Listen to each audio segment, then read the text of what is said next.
Come sit here for a moment. Just for a moment. You don't need to decide anything. You don't need to be brave. You don't need to explain why you stayed strong when no one was looking. Just come closer and let your shoulders drop a little. I'm right here. If you're listening to this, I already know something about you. You've been the strong one for a very long time. Not the loud kind of strong. Not the kind people applaud. The quiet kind. The kind that wakes up, keeps going, holds everything together, and never asks for much in return. The kind that makes sure everyone else is okay before even checking in with yourself. And maybe no one ever really asked you how heavy that became. People look at you and assume you're fine. They always have. You learned early how to stand upright even when something inside you was tired. You learned how to smile when the room needed calm. You learned how to carry responsibility without making it visible. That didn't happen because you wanted praise. It happened because someone had to do it, and you were the one who could. So you did. You carried families. You carried relationships. You carried disappointments that never made it into words. You carried the role of being the stable one, the dependable one, the one who can handle it. And over time, that role stopped feeling like a choice. It became a shape you lived inside. What people rarely understand is that strength, when it lasts this long, starts to feel like silence, not peace, silence. The kind where your own needs don't even knock anymore because they've learned not to interrupt. The kind where you tell yourself, I'll deal with it later, until later becomes years. I'm not here to praise that strength. I'm not here to admire it from a distance. I'm here because I know what it costs. There's a loneliness that comes with being the strong one. It's subtle. It doesn't announce itself. It shows up when you realize no one ever checks on you the way you check on them. It shows up when you're exhausted but still saying, it's okay, I've got it. It shows up when you wonder, quietly, if anyone would notice if you stopped holding everything together for just one day. And if that thought feels familiar, you're not broken. You're human. You didn't become strong because life was kind to you. You became strong because you adapted, because you learned how to survive with grace, because somewhere along the way, you decided that falling apart wasn't an option. Not because you didn't want to, but because you couldn't afford to. I want you to hear this clearly. Without judgment, without pressure, you don't owe the world your endurance. You never signed a contract to be unbreakable. You were allowed to be tired back then, and you're allowed to be tired now. I'm not asking you to relive anything. I'm not asking you to dig into pain. I'm just acknowledging something that has been true for a long time. Carrying everything quietly still counts as carrying everything. Maybe no one ever asked how heavy it was because you made it look easy. Maybe you made it look easy because you didn't want to be a burden. Maybe you learned that being needed felt safer than being vulnerable. None of that makes you wrong. It makes you practiced. I've known women like you. Women who could walk into a room and instantly make it calmer. Women who absorbed chaos so others could breathe. Women who were relied on so consistently that their inner world became invisible. Not because it lacked depth, but because it lacked permission. And I want you to know something else. Being strong all the time is not the same as being okay. And realizing that doesn't take anything away from who you are. It doesn't undo your dignity. It doesn't erase your resilience. It simply tells the truth. Here, with me, you don't need to perform strength. You don't need to keep your voice steady. You don't need to summarize your life in a way that sounds manageable. You don't need to be impressive. I'm not listening for that. I'm listening for you. The part of you that learned to be quiet about pain. The part of you that got used to not being asked. The part of you that wonders what it would feel like if someone noticed the weight without you having to name it. If all you can do right now is stay, that's enough. If all you can do is listen without responding, that's enough too.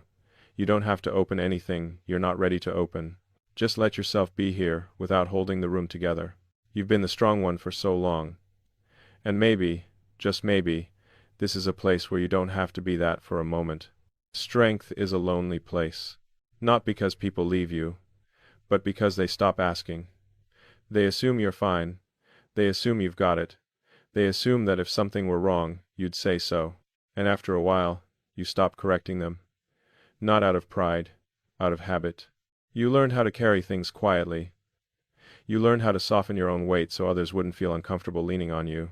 You learned how to nod, how to smile, how to say, it's okay, even when what you really meant was, it's heavy. and the world accepted that version of you without hesitation. Being strong slowly turned into being unseen, not invisible in the dramatic sense. You were still there, still present, still needed, but unseen in the way that matters. Unseen in the places where you needed someone to notice the cost. Unseen in the moments where you hoped, just once, someone would pause and say, "You don't have to hold this alone." Instead, they said things that sounded kind but landed hollow. "You're so strong. You always handle things so well. I don't know how you do it." Those words weren't cruel. They just quietly closed the door. Because when people believe you're strong, they stop checking if you're tired. When they believe you're capable, they stop asking if you're okay. And when you've played that role long enough, even you start to forget that you're allowed to need anything back. There's a particular kind of exhaustion that comes from never falling apart. It doesn't look like collapse. It looks like functioning. It looks like showing up. It looks like being reliable, even when your inner world feels thin and stretched. It looks like going home at night and sitting in silence, because talking feels like one more thing to carry. I want to say something gently, without urgency, without pressure. The weight you carried wasn't just responsibility. It was restraint. The restraint of not letting your pain spill. The restraint of being careful with other people's comfort. The restraint of deciding, again and again, that your feelings could wait. And waiting has a cost. You didn't wake up one day and decide to be alone with it. Loneliness grew slowly around you, shaped by usefulness. People didn't abandon you. They relied on you. And reliance, when it's constant, creates distance in a quiet way. It trains everyone else to lean, and trains you to brace. I've seen this up close. Strong women rarely complain.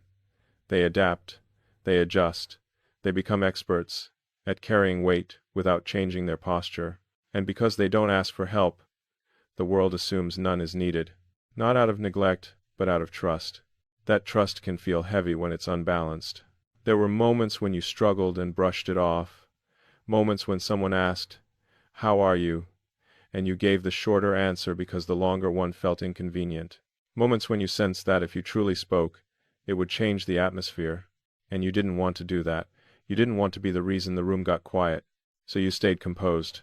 Over time, composure became armor, useful, polished, effective. But armor, worn too long, makes rest feel unfamiliar. You forget what it's like to set things down without explaining why. You forget what it's like to be held instead of holding. And maybe the hardest part wasn't the weight itself. Maybe it was realizing that no one noticed you were carrying it. That the strength everyone admired was built from things you never got to lay on the table. If that realization stings, I want you to know, it doesn't mean you were overlooked because you didn't matter. It means your strength worked too well. It protected everyone else so efficiently that your own needs faded into the background. That can make you feel strangely alone, even in rooms full of people. Here's something important, and I want to say it without turning it into advice. You didn't fail by being strong. You didn't choose wrong by enduring. You did what made sense at the time. You did what kept life moving. You did what allowed others to feel safe. And still, it's okay to acknowledge the loneliness that came with it. Acknowledging it doesn't demand change. It doesn't require decisions. It simply gives language to something that has existed quietly for years. It tells the truth without asking you to fix anything. You don't need to reframe your past to justify your tiredness. You don't need a dramatic story to explain why some days feel heavier than they should. The explanation is already there. You carried more than anyone realized, including yourself. I'm not here to tell you what to do with that awareness. I'm just staying with you while it settles, letting it be named without being solved, letting it exist without turning it into a problem that needs immediate action. Strength can be a lonely place, not because it isolates you intentionally, but because it quietly convinces everyone you're standing on solid ground, even when your legs have been trembling for a long time. And maybe, right now, it's enough to know that someone sees that. Someone understands that the heaviest things are often the ones carried without sound. Someone is sitting here, not asking you to be strong, not asking you to explain, just recognizing the weight that never made it into words. You were never meant to carry it alone, not because you were incapable, not because you did something wrong, but because no human heart was designed to be a storage place for everyone else's weight.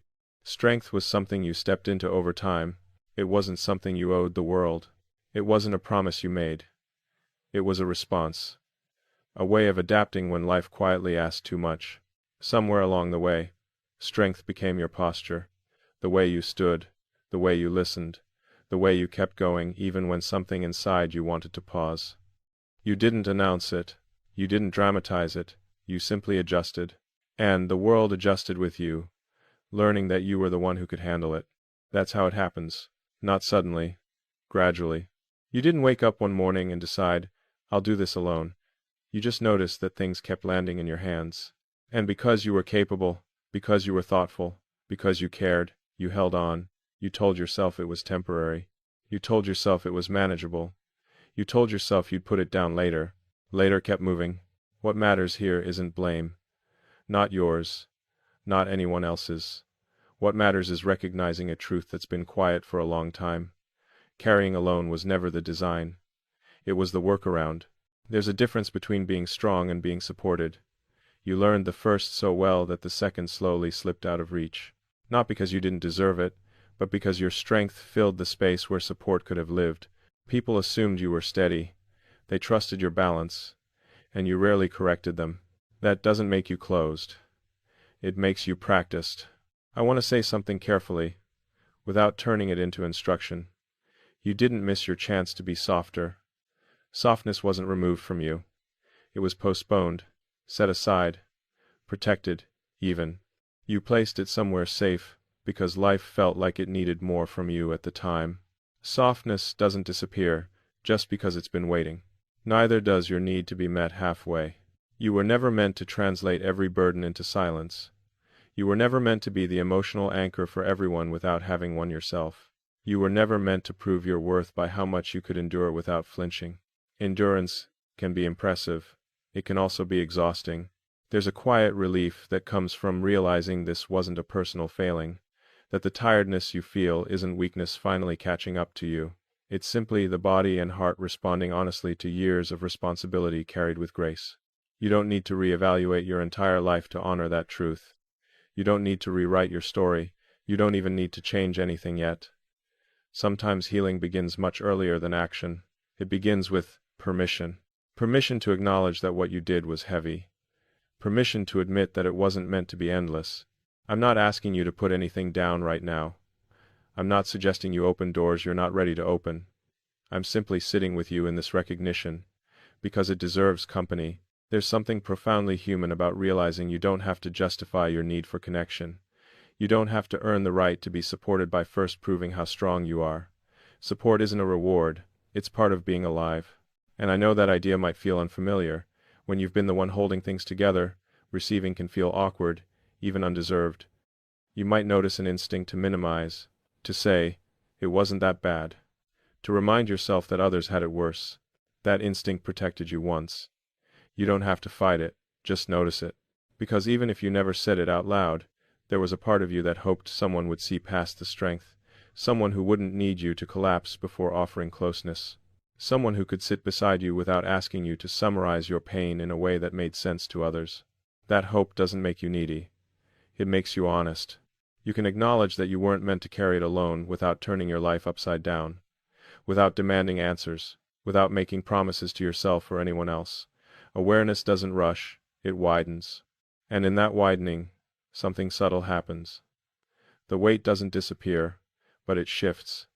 It becomes less personal, less like a flaw, more like a chapter that lasted longer than intended. You're allowed to let that understanding settle slowly. You're allowed to sit with it without deciding what comes next. There's no deadline on clarity. No expectation that realization must immediately turn into movement.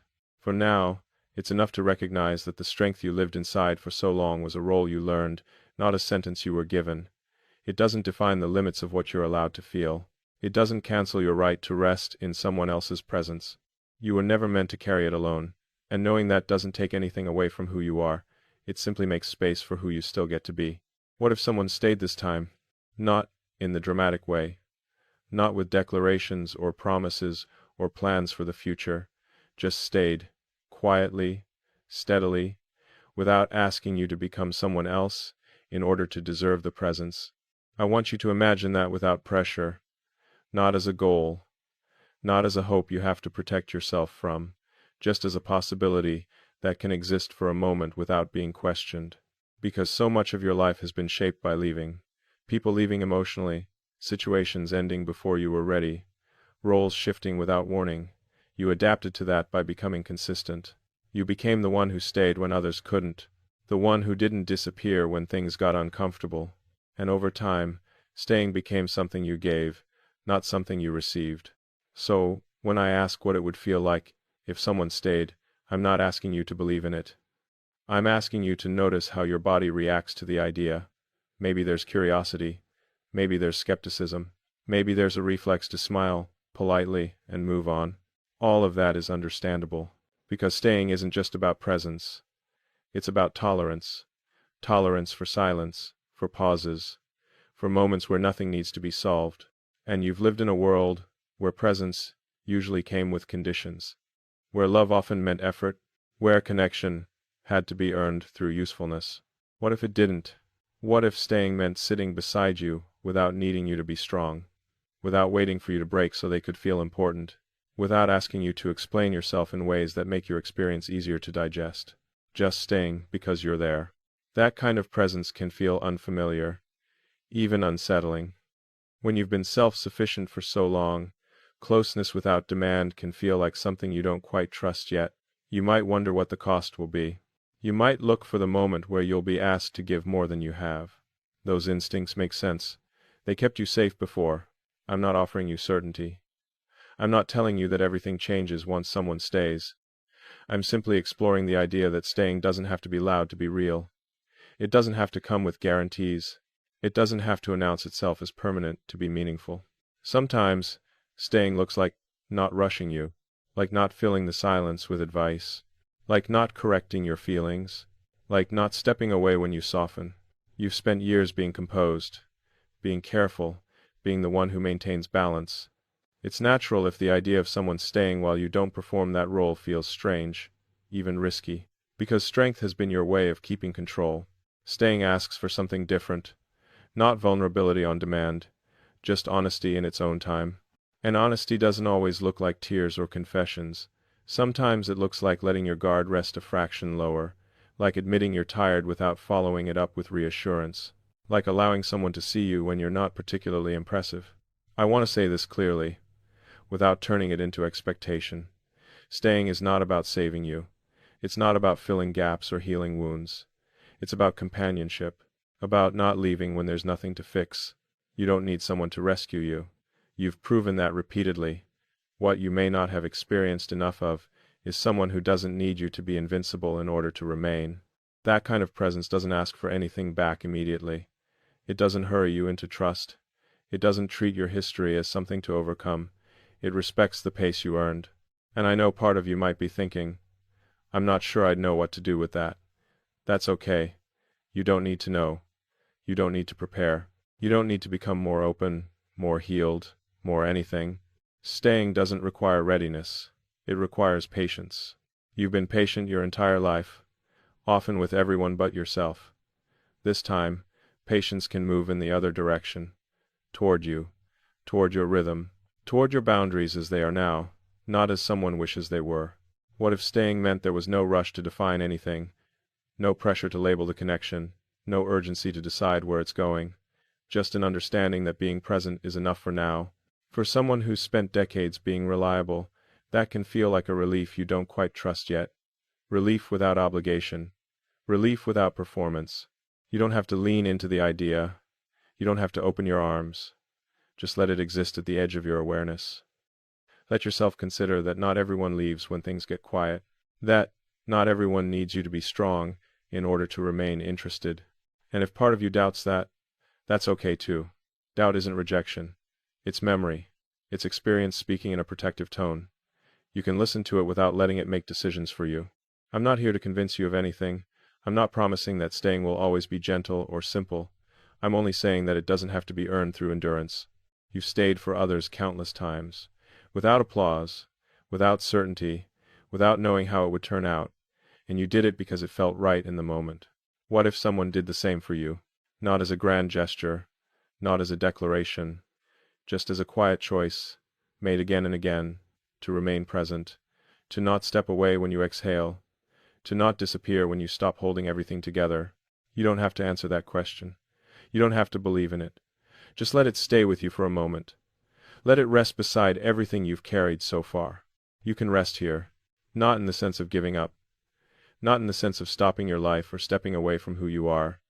I mean rest in the quieter way, the kind that doesn't require permission, the kind that doesn't need to be earned, the kind that happens when nothing is being asked of you for a moment.